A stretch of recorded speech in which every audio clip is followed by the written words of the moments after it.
Whether you're a skeptic or a believer, join me, Rob McConnell, as together we'll investigate the world of the paranormal and the science of parapsychology here on the X-Zone Radio TV show on XZBN and the X-Zone TV channel on Simul TV. Since 1990, the X-Zone Radio TV show has been the place where people dare to believe and dare to be heard. Together, we'll investigate UFOs, aliens, ghosts, Bigfoot, psychic phenomenon, lake monsters, conspiracy theories, government cover-ups, the truth embargo, alien abductions, ESP, haunted locations from around the world, and so much more. With over 28 years of broadcasting and more than 4,500 individual guests, the X-Zone is truly a place where fact is fiction and fiction is reality, as evidenced by the credibility, integrity, and professionalism of the guests that we bring to our international audience. If you have seen a UFO, had a close encounter, seen a ghost, Bigfoot, lake monster, or a story that you would like to share or have investigated, contact me, Rob McConnell, by sending me your email to xzone@xzoneradiotv.com, or you can call toll-free 1-800-610-7035, extension 143, and on Skype, X-Zone Radio TV. For more information on the X-Zone Radio TV show with yours truly, Rob McConnell, visit www.xzoneradiotv.com or www.xzonetvchannel.com or simultv.com and xzbn.net. Until next we meet here in the X-Zone from our broadcast center and studios in Hamilton, Ontario, Canada, always remember, X-Zone Nation, keep your eyes to the sky and your heart in the light.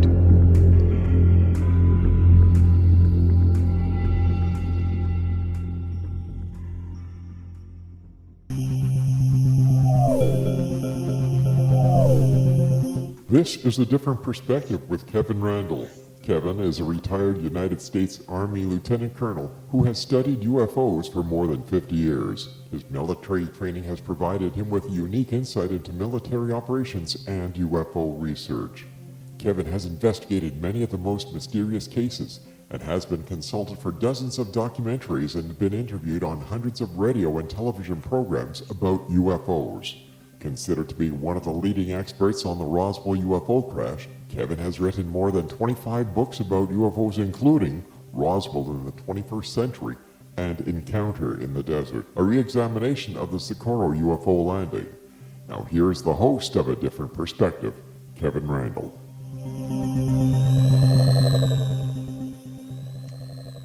And welcome to this 103rd edition of A Different Perspective. I say that because I counted up the shows I'd done the other day because I was looking to see when we'd hit the 100 mark and I missed it. So we've done more than 100 shows here on A Different Perspective and involved many, many different guests on many, many different topics. So I hope you've enjoyed that. I am joined today by Jan HARZAN, who is the executive director of MUFON. He's been a member of that organization for a very long time and has worked at administration of MUFON for many years. His interest in UFOs was inspired by his one sighting, and that not only sparked an interest in UFOs, but his lifelong work. Jan HARZAN, welcome to A Different Perspective. Great to be here, Kevin. Thanks for having me on your show. Well, got to have somebody on the show, so it might as well be you. Exactly. Thank you. Yeah. How was that for a really ego boost there? It's always a pleasure to come on and talk about my favorite subject, UFOs. Oh, I thought you would say my favorite subject was me, but that's a whole different topic. Well, UFOs and Kevin Randle, yes. It rolls one off to the other, right? Yes. I don't know. I've just gotten bizarre all of a sudden. Everything was serious, and all of a sudden I fell off the serious boat. So there you go. One of the reasons I wanted to talk to you today is to learn something about the number of UFO reports as opposed to good reports, meaning are you finding that you're getting a lot more reports than in the past? Is it kind of holding steady? Or are you finding that many of the sightings that are reported can be explained in the mundane? What's the trend going on in the world of UFOs? Well, from an overall reporting perspective, we're seeing it pretty much steady as she goes for the past 10, 12 years. We get between 500 to 1,000 reports a month, and that tends to ebb and flow. In the summer months, we get more, and in the winter months, we get less. But I have not seen any fall off. In fact, it's been very, very constant.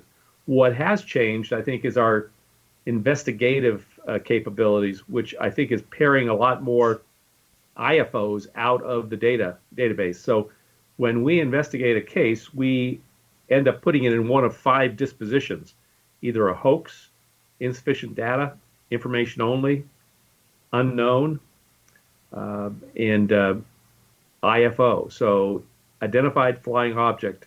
We can identify about 30 to 34% as identified flying objects, which would be airplanes, International Space Station, Iridium satellites, things like that, or natural phenomena like the planet Venus, space debris, things of that nature. Kind of, you mentioned hoaxes, I guess, and I was wondering, do you get many hoaxes? It's about 3 to 5%, and they're typically pretty easy to spot because when people report a hoax, they're generally making up a story.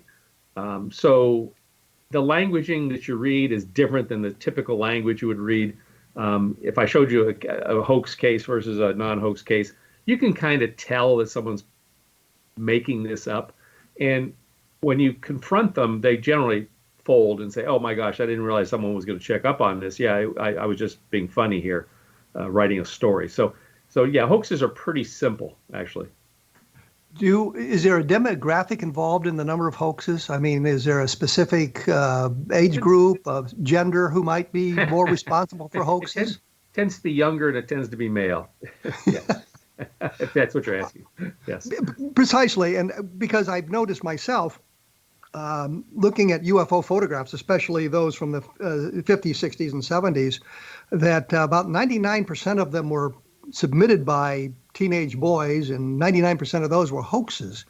And some that had lasted for decades as legitimate UFO sightings have since been proven to be hoaxes. Right.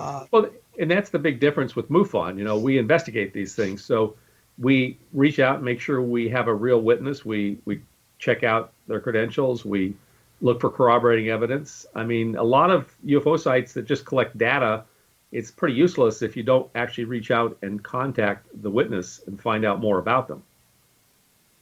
Well, I was going to say, something about the vetting. Do you do any vetting of the witnesses at all? I mean, checking their backgrounds to see if they have a propensity for hoaxing things? Well, I mean, we check the different databases to see if they've reported things other places. I mean, we don't run a background check on them, but we'll ask them certain questions. We might try to look them up in white pages to see if they really are there. Just the fact that they answer their phone is a big step forward, because traditionally a hoax, they won't answer their phone, or they won't give you a phone number that works, or they won't give you an email that actually goes anyplace. So that's one clue that you've got a hoax on your hands, is when you can't reach the witness. I'd say that's the number one way to find out you've got a hoax. Well, the other thing that springs to mind on this is, do you vet the people who claim military backgrounds? And yeah, we asked that. Well, yeah, depending on the story. Go ahead. Yeah. I was going to say, the reason I asked this is because I've run into so many people in my career and what I've been doing, whether they claim some kind of a military background or claim high rank, or they claim to have been somewhere to add to their credibility, and it turns out they're making the stuff up. I think, Robert Willingham comes immediately to mind, who claimed to have been involved in the Del Rio crash, and pictures of him in uniform, but it turns out he was in the Civil Air Patrol, which is not to denigrate the Civil Air Patrol. It's a fantastic organization, but he was trying to pass himself off as an Air Force officer to sort of add to his credibility. And the thing that got me was he'd signed an affidavit about his events, and when you went back to check on his background, and absolutely nobody had done it until I did, you found out that he had been in the Army for like 13 months. And so that kind of undermined his credibility, to me at least. Absolutely. And we're starting to see more military witnesses come forward. Not that we haven't always had military witnesses, but if it's a pretty phenomenal story, we always ask to see the DD-214, right, where they've been, to see if they really were where they said they were at the time they had their sighting. But if it's just a common type of a sighting, we generally don't go to that great lengths. I mean, we're just interested in in that there really are who they say they are, that they really did see what they saw. Usually there's other witnesses you could talk to, a wife, a spouse, a son. So we haven't had a lot of trouble with that. But yes, for military witnesses, we do have many times go to the second step, which is to ask for the DD-214. But oftentimes, and I've noticed this in my work, that they fake their DD Form 214s, and you really need to get an independent copy from St. Louis. And that's what happened with Willingham. The documents were there, pictures of him in the uniform, but you had to go a little bit beyond that to learn the truth about him. I mean, the one picture I don't think anybody ever noticed, when you looked at it carefully, you could see the CAP on his collar as opposed to the U.S. and things like that. Absolutely. And Frank Kaufman gave us what would have been his separation documents in World War II. It wasn't the DD Form 214. And when we went to St. Louis to get him, we found out that he had altered them. So you have to be very, very careful. In fact, Willingham had altered any number of documents as well. And so you have to be very careful about that.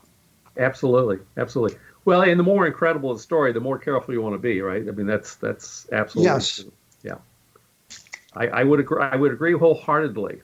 The interesting thing, Kevin, is we are seeing more military witnesses come forward because of the shows on TV, specifically Unidentified, where you've got the Navy pilots and the radar operators and other folks willing to go on camera. And many of these folks are seeing these people on camera saying, well, if it's okay for them to talk, it must be okay for me to talk. And they're starting to share their experiences when they were in the military or current experiences. So I find that very encouraging, actually. Well, the thing that strikes me there is Pappy Henderson, who was involved in the Roswell case, was in the supermarket and found the story of the Roswell crash in one of the tabloids there. And he said to his wife, well, if they're printing it in the newspaper, it's okay for me to talk about it. But since it had been classified, very highly classified, he was wrong on that point.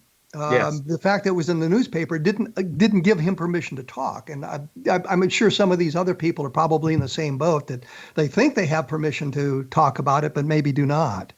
Yeah, which makes the story more interesting, I guess. Right. And we don't encourage people to, obviously we don't want anyone going to jail for violating a security oath, but people do want us to share this, particularly as they get older in years. Kevin, I find this is that as they get up in their 80s, they start to realize I don't have too many years in front of me, and so it's important for me to share what I know. The hard part is, depending on how far the story goes, is how do you corroborate it?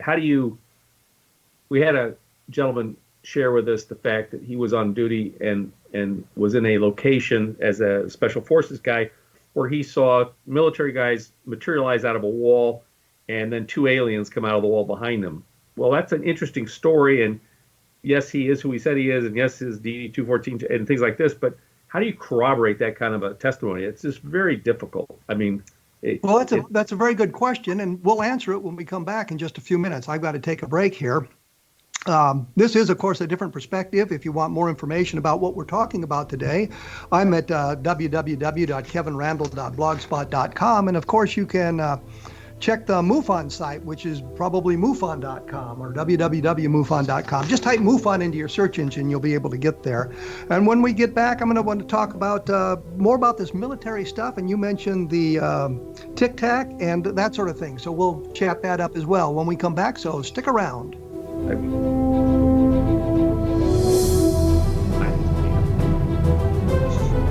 Hello?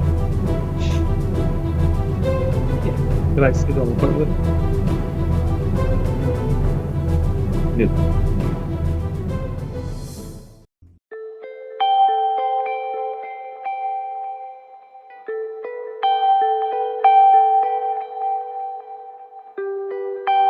It's hard to listen to the news without realizing we're living in volatile, unprecedented times. Yet never has there been such an opportunity to transform the human condition. As old structures fail, where can we find the guidance to co-create a better way? Find Your Path Home is an ever-evolving, leading-edge information, education, and healing resource center designed to support and guide you on your path to unity and enlightenment. Based on sound principles employed by shamans worldwide, we provide techniques that can support you through the current transitions, offering online shamanic classes, international long-distance shamanic healing sessions, complimentary Mission Evolution radio episodes and Stairway to Heaven TV vignettes, seminars, retreats, and much more. All of this can be found on findyourpathhome.com. So I was watching the X Zone TV channel last night when I was abducted by aliens, and they kept repeating to me over and over again, simultv.com, simultv.com. What's simultv.com? That's what I asked them. They had it written on the side of their UFO. How do you spell that? UFO. No, I mean simultv.com. simultv.com. simultv.com. Right. simultv.com. Interesting that you were abducted by aliens in a simultv.com UFO last night. Oh, yeah? Yeah. Now that you mention it, I remember now last night I was awakened from a deep sleep. My great-grandmother was standing there. She said she'd come from the hereafter to tell me about simultv.com. She even spelled it out for me. simultv.com, sonny boy. simultv.com. simultv.com, sonny boy. Wow. Yeah. Guys, you'll never guess what my psychic guru just told me. simultv.com. Exactly. Are you guys psychic too? Of course. We all know about simultv.com. simultv.com.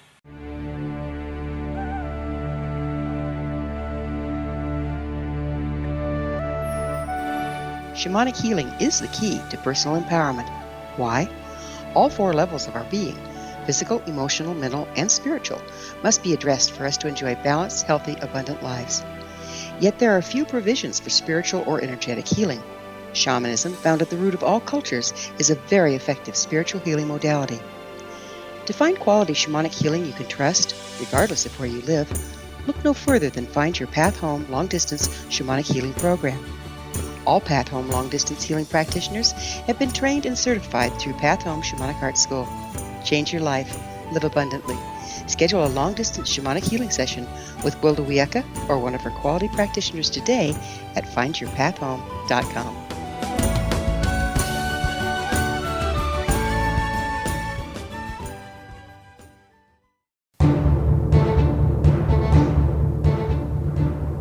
I am joined by Jan HARZAN, he the executive director of MUFON, who will give you the exact web address for MUFON. But I know if you just type MUFON into any search engine, you'll get right to it. When we went away, you had just mentioned a bizarre story of a Green Beret, a Special Forces guy, seeing soldiers material out of a wall and aliens following behind him. What sort of credibility does MUFON give to that tale, that particular tale? Well, at the present time, none, until we can get some corroborating evidence or something else to back it up. So it's just an interesting story at this point, that we're currently chasing down. And this is something that just came to us in the last couple of weeks, so it's still under investigation. But these are the kind of things that you get from people, right? I mean, this is the far extreme. The general is that I was on military duty and we saw a craft over the battlefield, or we saw something light up this or that. It's more mundane kind of stuff. This would be much more extreme, in my opinion. Can you give us a time frame for the story? I can't actually, but it was when he was on active duty. He's now retired. He's in his 80s, and he just felt like he should tell someone the story. So, the question is it just a story, or did it really happen? And we're trying to chase down the facts behind it. You verified his military service, obviously. Yes. Oh, yeah, absolutely. Yes, definitely. And that he was Special Forces. Did you contact the Special Forces Warfare School at Camp Lejeune Camp McCall? I'm sorry, Camp McCall, which is at, I think, Fort Bragg. No, and they have a list of everybody who was in the Special Forces to verify whether or not he was actually in the Special Forces. Yeah, we haven't yet, Kevin. I mean, literally, this is like happening as we speak, so it's still under investigation. But again, I'm struggling in my mind with, so how do we prove this even happened if there was no other witness to it? And I certainly don't want to put it out on the front page of the MUFON website. But I'm just sharing. These are the kinds of stories we do get, right, from people. They're not common, but we do get them, and we try to investigate them to the best of our abilities to figure out if there's anything there. If there's any there, right? Well, I would think that if you had subpoena power, it'd be much simpler to do some of these things. I've often thought that. You look at the television and they're investigating something. So, well, if you don't answer my questions, we'll get you a subpoena. And I'm thinking that would be a nice nice thing to be able to pull out of the bag. Here's your subpoena. Now will you answer my questions? Well, yeah, but it's not the matter of answering the questions. They'll answer the questions. The question you have to ask yourself is, what's the credibility? What's the factor behind this? Was this something they dreamt? Was it something that really happened? If it really happened, what were the circumstances behind it? Who else was in the vicinity or might have seen the same thing, or knows more about what they saw? It's probably the part of the intrigue why people get involved in the whole UFO field, because it's so strange, right? The things that happen are so strange that it's and particularly if it's ever happened to you personally, right? And if you've had any paranormal activity or you've had any close encounter with a craft yourself, I mean, this is what drives a lot of people who are in this field. What's some of the really bizarre stories you've gotten recently that you think may be true, as opposed to we're still investigating? I mean, something that's really out of this world, so to speak.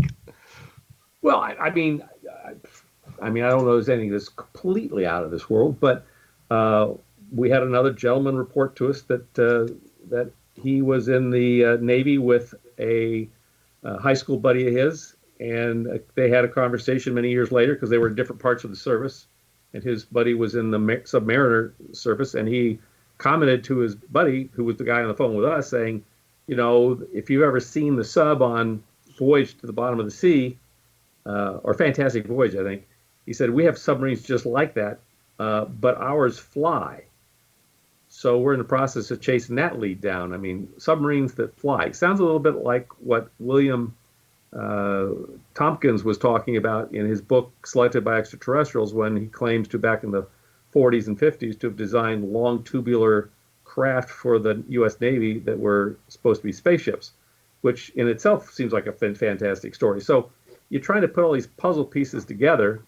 I think that's about as bizarre as it gets, but I would say we don't have any facts to back it up as yet. We haven't spoken to the first-hand witness, and we don't even know if he was really a first-hand witness. He might have heard the story from someone else. So, when you pull the string and you go back and back and back, you kind of get to the core of the story. It kind of reminds me of the game we used to play in grade school, where the teacher would have you play telephone. They'd whisper something into one person's ear, would go around the classroom. By the time it came out the other end, it was a completely different story. So we always have to know who really was there, what did they really see, and were there any corroborating witnesses there that could testify to the same extent. So we chase that down. If you want to talk about cases, I mean, one of the incredible cases I think we've got in our files is case 74282, which came to us in 2015, although it happened in 2013, and it happened in Canada, our favorite neighbor to the north. And it was a CEO for a defense contractor in the Midwest, and he was up bear hunting with his two friends. And as they were finishing the day, they climbed down out of the tree. I guess they had some kind of a lookout up there with a tree with guns. And they were driving back, and they ran smack into a large barbell-shaped UFO, 170 feet long by about 40 feet wide by 30 feet tall. And it was completely smoothed and had AC current, purple or blue AC current arcing over the surface of the ship, and it was spinning as it moved down the roadway. And he caught it on his camera, his Sony video camera. When he first tried to photograph it, it was about 400 feet away, and both his cell phone and his Sony cam would not turn on. They were shut off, I assume, because of the EMF radiation coming off the craft. But as it got about a quarter mile away, which would be about 1,200 feet, his camera turned back on, and he was able to capture it on the camera. Now, when he replayed the camera, there was no image there, but he could see the pulsing of the engines on the video, and he was able to take that video and analyze it to find out, in his words, that how this thing was propelling itself was through two super electromagnetics that were being pulsed at 123 hertz. And I don't know if there's anything secret to that or how that works, but somehow this thing was levitated and it was moving down a track, and he was able to track it with his buddies. It really profoundly changed his life. He was not a UFO believer. In fact, he had no interest in UFOs at all, but it almost took over. It's almost like the Richard Dreyfuss in the movie Close Encounters. Yeah, Close Encounters of the Third Kind, where all of a sudden he went nuts trying to analyze this video and tearing it apart. He did a whole bunch of short clips, which we put on our website for a long time. I think they should still be there. But you could watch him and see his analysis of these spikes that he got on the camera. And I remember at one point he was going to go try to figure out if there was a way to phase shift the image or the signal on the camera back to a point where the image would reappear. I don't believe he was ever successful in doing that. But that's just such a solid case because you had 3 witnesses seeing this all, testifying to it, and then you had the camera footage and the analysis of the actual engine. Interestingly enough, he had asked me about my own sighting, which happened back in 1965, because the craft my brother and I saw was making a humming noise. So it had some kind of a resonant frequency going on. And he asked me to go do an analysis of that and basically download they have these things on the computer you can download, which you can basically run the lever back and forth, and you can ratchet up the sound from, I don't know, 100 hertz up to, several thousand hertz, and you can hear the sound. And he asked me to put it to the level where I thought it was. And I told him I did that, and I was at about 100 hertz. And I told him that before he replied back to me that the craft they saw was 123 hertz. So there seems to be something to do with the frequency, the pulsing of these engines, and how they are able to do that, or at least one approach to levitating objects. But you would have to say that this really doesn't get us to the extraterrestrial, does it? No, it doesn't. It could be our own craft. Now, he did not think so because he, in his job, was building weapons for the CIA and for the military. And so he had contacts within the intelligence community, and he asked them, I saw this craft. Is it okay for me to talk about it? And they told him, sure, it's not ours, so sure, you can go ahead and talk about it. Now, you and I understand compartmentalization, and it certainly could have been ours, and they didn't have any need to know that it was ours. But he didn't think it was ours because when he looked at the structure of the craft, it was completely seamless. And this seems to be, in my opinion, this seems to be the dividing line between something we've built and something they've built. I don't believe we have the technology to make things that are completely seamless. I mean, maybe with the latest carbon fiber stuff that they're building the 787s out of, maybe that looks seamless because there's no rivets or bolts in it.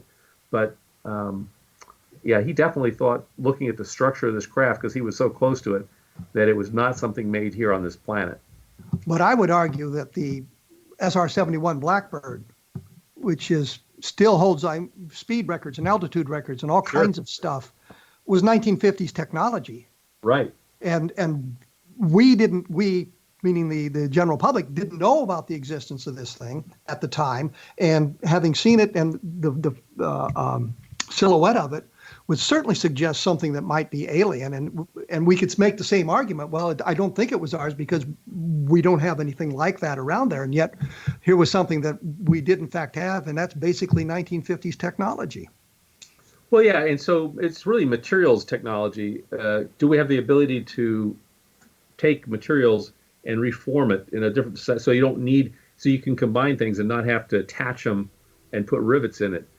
I find it fascinating that the Lockheed Skunk Works last product was. I'm going to break in here. We're going to have to take a break. We will be back right after this with Jan HARZAN, Executive Director of MUFON, and take a look at www.kevinrandle.blogspot.com. We will be back right after this with Jan HARZAN.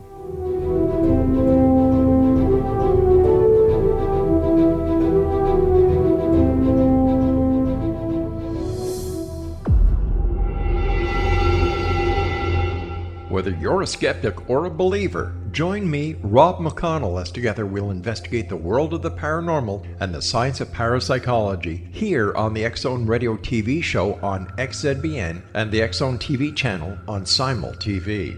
Since 1990, the X-Zone Radio TV show has been the place where people dare to believe and dare to be heard. Together, we'll investigate UFOs, aliens, ghosts, Bigfoot, psychic phenomenon, lake monsters, conspiracy theories, government cover-ups, the truth embargo, alien abductions, ESP, haunted locations from around the world, and so much more. With over 28 years of broadcasting and more than 4,500 individual guests, the X Zone is truly a place where fact is fiction and fiction is reality, as evidenced by the credibility, integrity, and professionalism of the guests that we bring to our international audience. If you have seen a UFO, had a close encounter, seen a ghost, Bigfoot, lake monster, or a story that you would like to share or have investigated, contact me, Rob McConnell, by sending me your email to xzone@xzoneradiotv.com, or you can call toll-free 1-800-610-7035, extension 143, and on Skype, X Zone Radio TV. For more information on the X Zone Radio TV show with yours truly, Rob McConnell, visit www.xzoneradiotv.com or www.xzonetvchannel.com or simultv.com and xzbn.net. Until next we meet here in the X Zone from our broadcast center and studios in Hamilton, Ontario, Canada, always remember, X Zone Nation, keep your eyes to the sky and your heart in the light.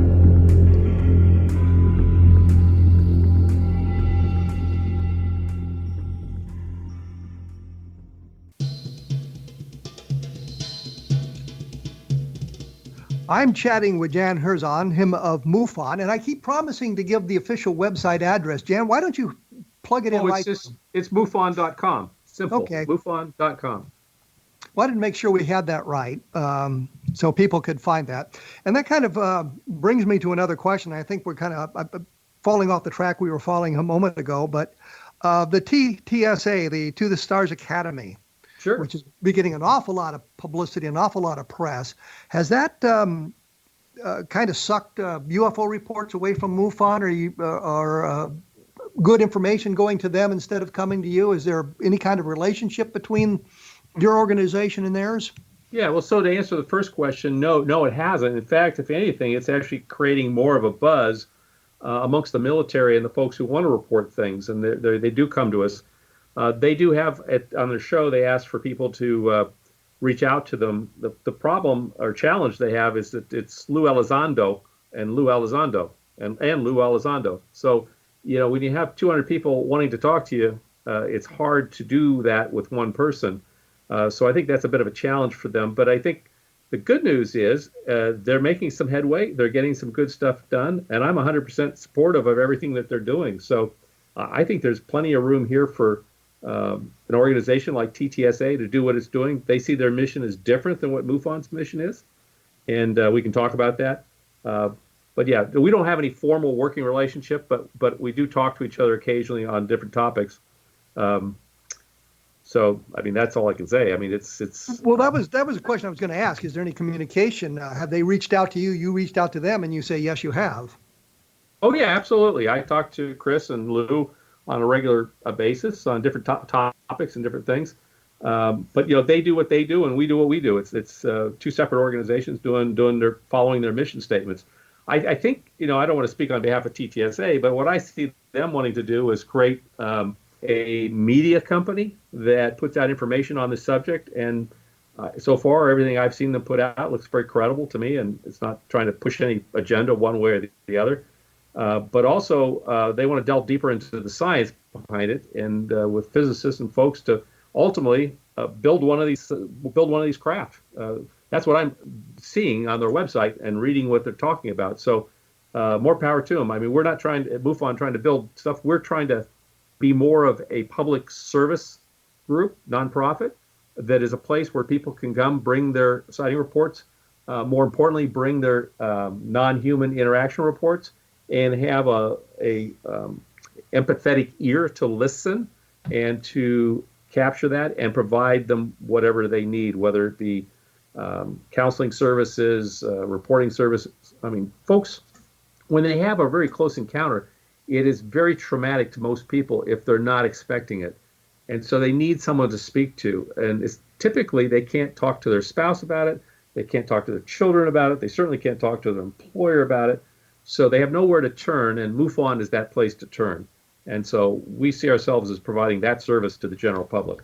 Well, have you talked to them about the information being circulated on the internet, especially from the skeptical side of the aisle, that the Tic Tac, the Nimitz sighting, that's been solved by some kind of drone project or secret, maybe secret Army drone project, or something like that? Have you talked to them at all about that?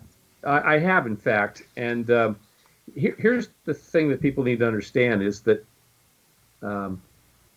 first off, both Lou and Chris had admin access to the black budget. They saw every project that was there because they needed to in their respective jobs. Chris as a Deputy Secretary of Defense on the Senate Select Intelligence Committee as a staffer, and Lou as the head of the ATIP program for 10 years. They needed to know what was out in the sky and what was being funded by the military, the Pentagon, the Department of Defense. No such craft are in that system, from my understanding, and asking them direct questions about what you've just said. Now, if there were, it would be, how did they get around the funding process? How were they able to build this to that extent? The more important thing is that we've got craft in our skies which our military pilots can't identify, and they're basically running circles around us. Why isn't Congress more concerned about this? Why isn't this being reported? If this were the Russians or the Chinese, this would be a violation of our airspace. And so why aren't we seeing more of this being handled at high levels within our government? Because right now it's pretty much being ignored. Well, can you say it's being ignored, or could it be that these sort of events are so highly classified that only very few people at the very top are aware of them, and that doesn't drain into or leak into the public arena?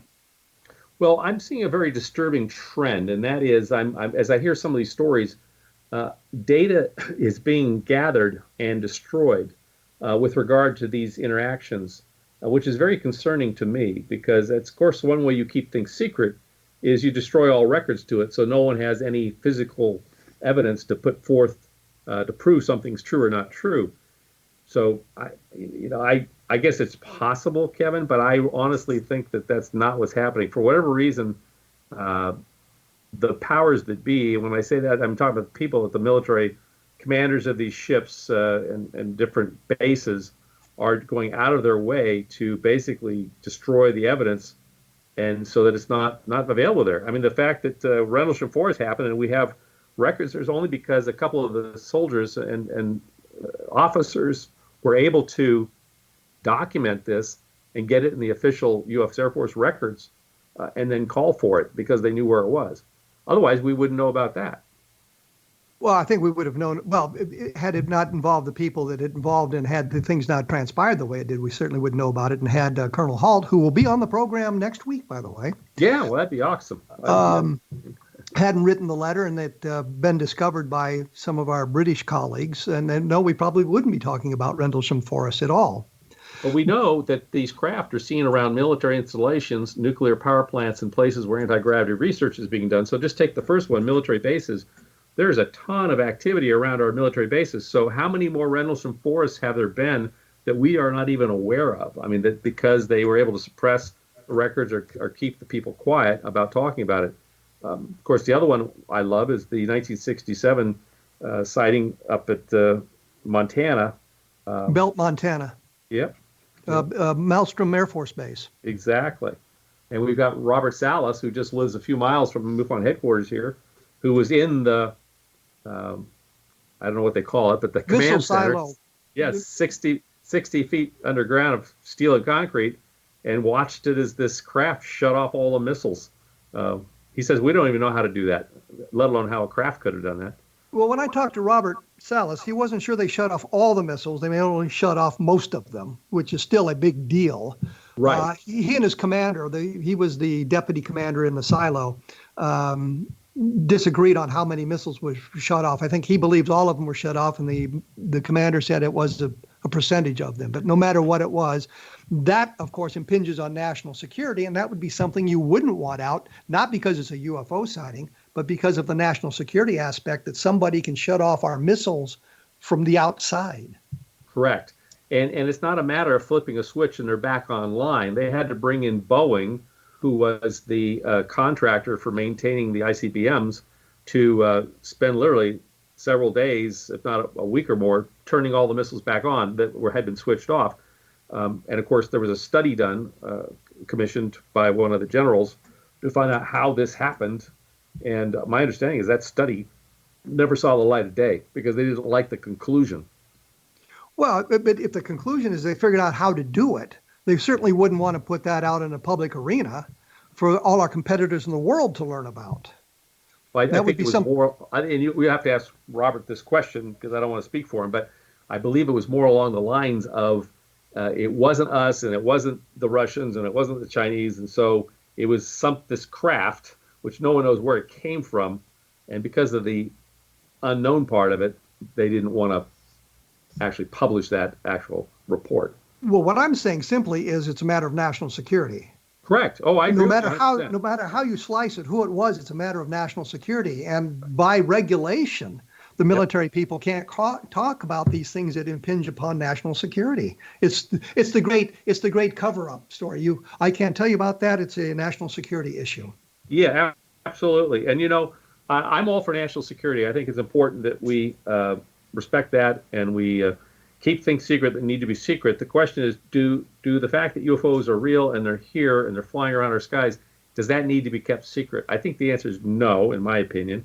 Now, maybe how they operate and how they work, perhaps even where they're from is national security. I'm not sure. But I think it's certainly okay to let the American public know and the world know that these craft are real and they are here visiting us on a regular basis. I don't think we have any. Well, I don't believe we have anything to fear from that, although I know there are many people out there believing that this might be a threat and we need to take action. But I mean, to me, that's just the job of the military. Their job is to look at everything as a threat. Even the Russians and Chinese are a threat. And yet I have people from China coming over in my neighborhood and buying homes and living there with me. So, I mean, if they're a threat, I don't see it as a threat. They're a neighbor. They're my neighbor. But the military looks at the country of China as a threat. Well, there's a difference between the country of China and the individuals who live in China. So I've always looked at it that way myself. China may be the threat, but the people there are probably no more dangerous than we are here in the United States. I'm going to have to take another break here. I am with Jan HARZAN. We are talking about MUFON and various things like that. I will have more things up on my blog at www.kevinrandle.blogspot.com. If you're interested in MUFON, take a look at their website at MUFON.com. We will be back right after this, so stick around.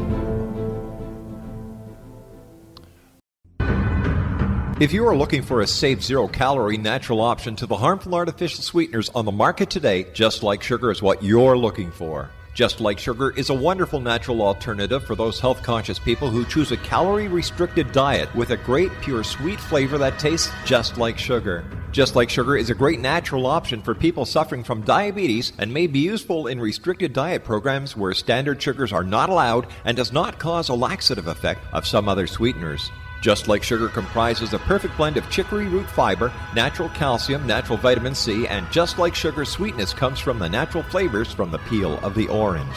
Just Like Sugar is a natural alternative to harmful artificial sweeteners and will change the way that you believe all natural sweetener products taste. Just Like Sugar is available at your local Whole Foods markets, Wild Oats markets, Henry's, Sun Harvest, and many other fine natural food stores in the U.S., Canada, and worldwide. They are here, and they've been here for thousands of years, making their presence known in the shadows. They might be seen by a lonely motorist on a deserted road late at night, or by a frightened and confused husband in the bedroom he is sharing with his wife. But who are they? What do they want? Why are they here? Perhaps most concerning, has the government been aware of their presence all along? The new book by Ellie Marzulli, UFO Disclosure, The 70-Year Cover-Up Exposed, delves into the world of UFOs. Can full disclosure be soon? Order now and receive a free hour and 37-minute DVD on the UFO phenomenon. UFOs are real. Get both the book and the DVD, a $40 value, for only $19.99. To order your book and DVD today, go to lamarzulli.net. That's LAMARZULLI.net. You have heard of the X Zone? Now watch it on Simul TV, plus 500 video games, live TV channels, free video on demand, worldwide, and more. Does this sound like tomorrow's television? Well, it is, but you can have it today, right now. It is Simul TV. Simul TV offers what the others only wish they could provide. 15 exclusive channels like X-Zone, Sci-Fi, and Horror. We are worldwide. No other provider offers that. 500 built-in video games. No need to have an extra expensive system. We have them included. Free video on demand. Live streaming events from around the world, interactive online network, and much more. Tomorrow's TV today. Simul TV. Sound too good to be true? Well, it's not. You can have Simul TV today. Sign up at simultv.com. Do it today.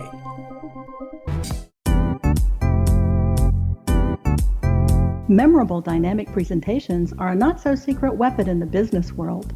Do you have a powerful message that must be shared, but you haven't found a way to deliver that message? Do you want to be known as a top public speaker who gets amazing results? Are you ready to create and deliver your powerful message?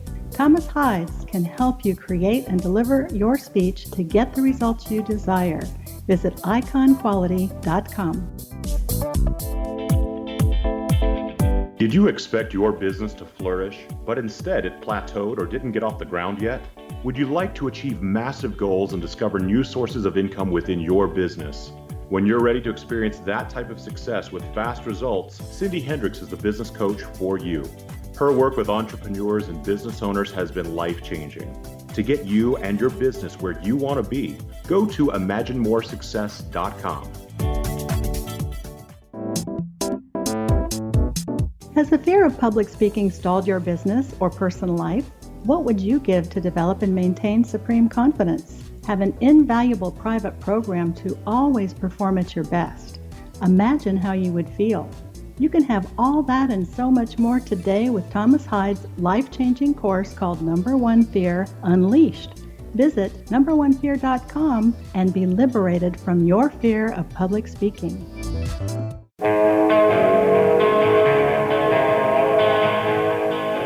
I'm here chatting with Jan HARZAN from MUFON. I'm going to take the conversation in a bit of a different direction here, and it's something I wanted to talk to you about. In one of the last issues of the MUFON Journal, Don Burlinson had an article, and Don Burlinson's a friend of mine. I know him well, and he's been on the program, and I asked him about this. But he had a story in there about the mentioning the Socorro landing and a discussion of the symbol seen on it. And I don't want to go into which symbol it really was, because I think we've discussed that at length at various places. I know Ben Moss and Tony Angelo disagree with what I say, and they disagree with me and all of that sort of thing. But the thing that bothered me about this article is he mentioned in there that the military would have briefed their pilots in a secret meeting about the symbol seen on the side of the craft that Lonnie Zamora saw. And in questioning him about that, he said that he believed that's what would have happened. And I thought that he was basically suggesting he made that up. And I wondered about the vetting of the articles in the MUFON Journal, because that really is kind of worrisome. And I say that because as a writer, and using all these various sources, remember, people, using a single source is plagiarism, using 5 sources is research, that you go back and you say, well, the military briefed their pilots on what the symbol was, and you source it back to the MUFON Journal and Don Burlinson's story, but it turns out he had no source. He had no pilot telling him about that. And I wondered about that, and is there a way of kind of vetting the articles before they get into the journal? Well, we do have a review process, but honestly, if it's an author writing a story, if we knew it was false, we certainly would not do that. But I'm not sure what you would have us do. I mean, we basically read the stories. We try to make sure they make sense.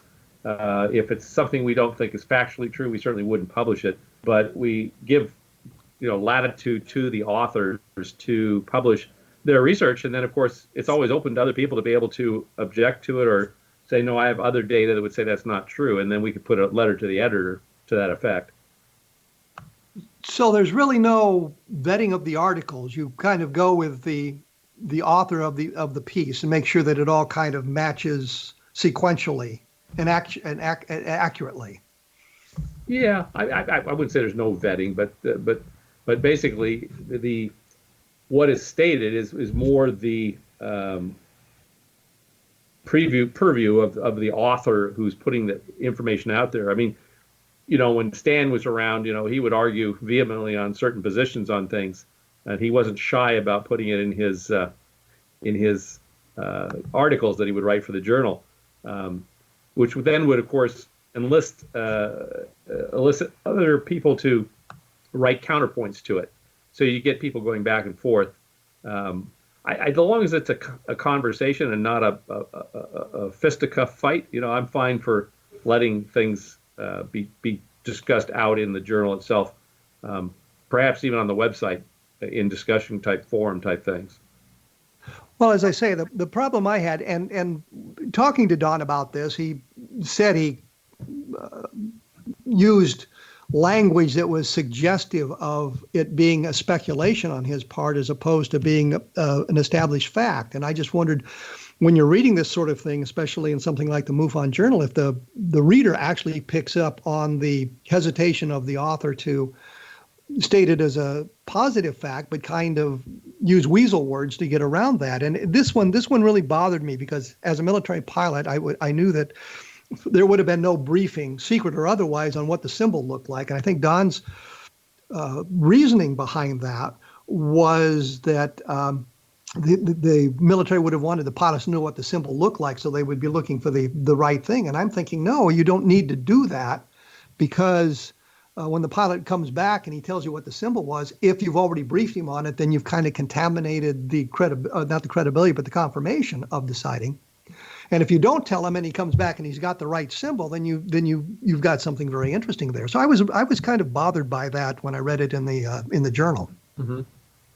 Well, this whole thing on the symbol has been much debated, and Ray Stanford, who was the original NICAP investigator on the case, claims that he purposely didn't publish what it looked like because he wanted, as other witnesses would come forward, wanted to know that they had actually seen the craft.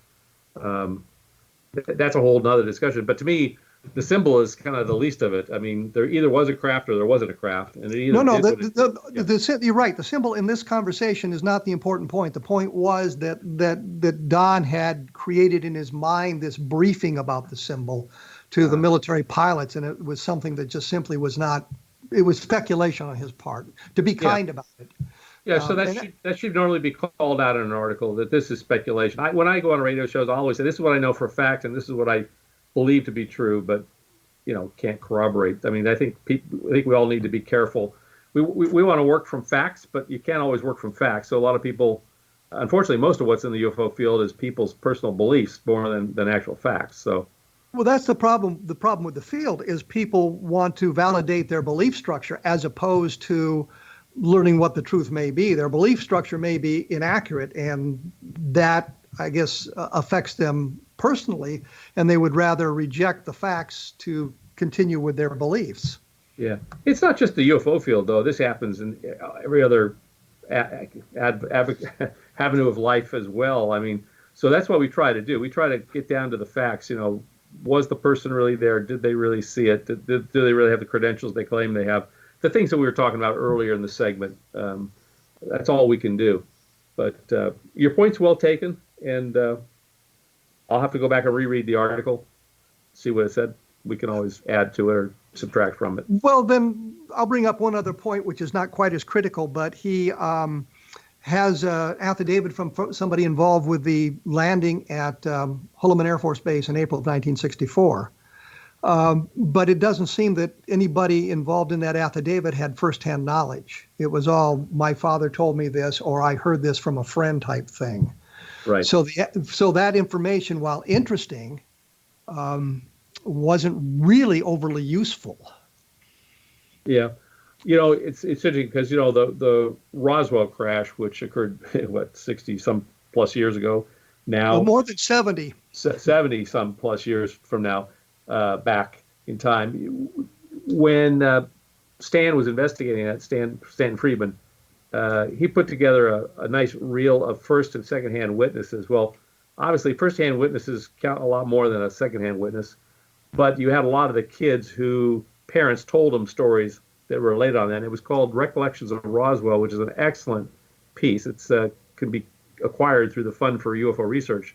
But when I watched that and I listened to these firsthand witnesses talk about that crash, and saw the terror in their eyes and what they went through, it was a real shakeup for me. I mean, we always want firsthand witnesses whenever possible. I would agree. And firsthand witnesses whose stories can be corroborated. So you say, well, I was in Roswell and this is what I saw.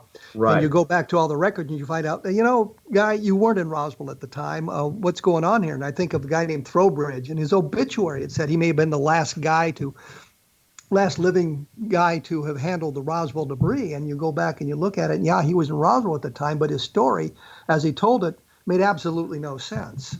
And that's what bothers me, and that's why I do chasing footnotes, see if I can get to the original source of the story and find out what it actually is, as opposed to what has been printed and said about it down the road. Absolutely, absolutely.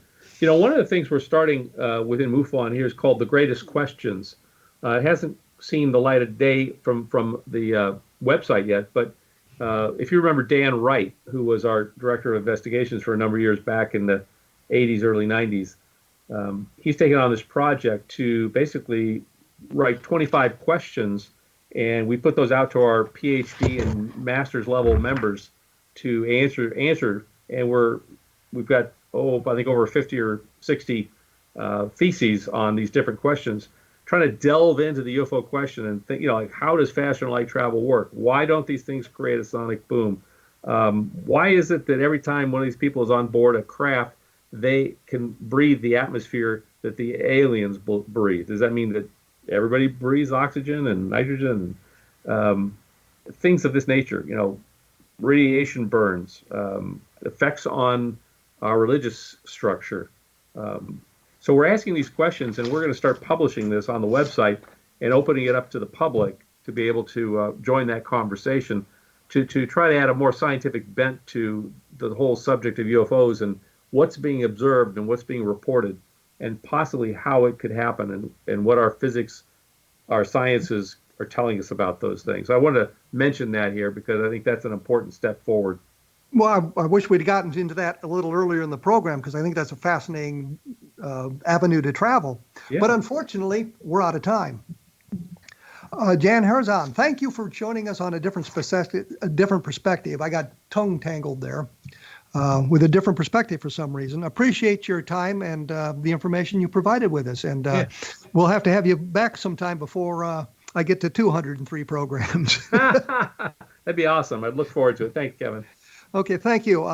Once again, that was Jan HARZAN, at the Executive Director of MUFON. It's MUFON.com to take a look at. If you have interest in some of this information we talked about, you can find information about it on my blog. You can look up the interview with Don Burlinson, where I actually quizzed him about the article in the MUFON Journal and that sort of thing. Once again, take a look at www.kevinrandle.blogspot.com. Take a visit there. Just take a visit there, see what's going on, see if I can boost the numbers a little bit. The book was Roswell in the 21st Century, which deals with some of the problems with the Roswell case. And the other book is Encounters in the Desert, where I do in-depth look at the controversy over the symbol and who is right on that, who is wrong on that, and where we're going with that. Next week, I'll be joined by Charles Halt to talk about the Rendlesham case, and later on I'll be talking to Michael Shermer on the skeptical side of the fence. So look for us in about 167 hours. Thank you for listening.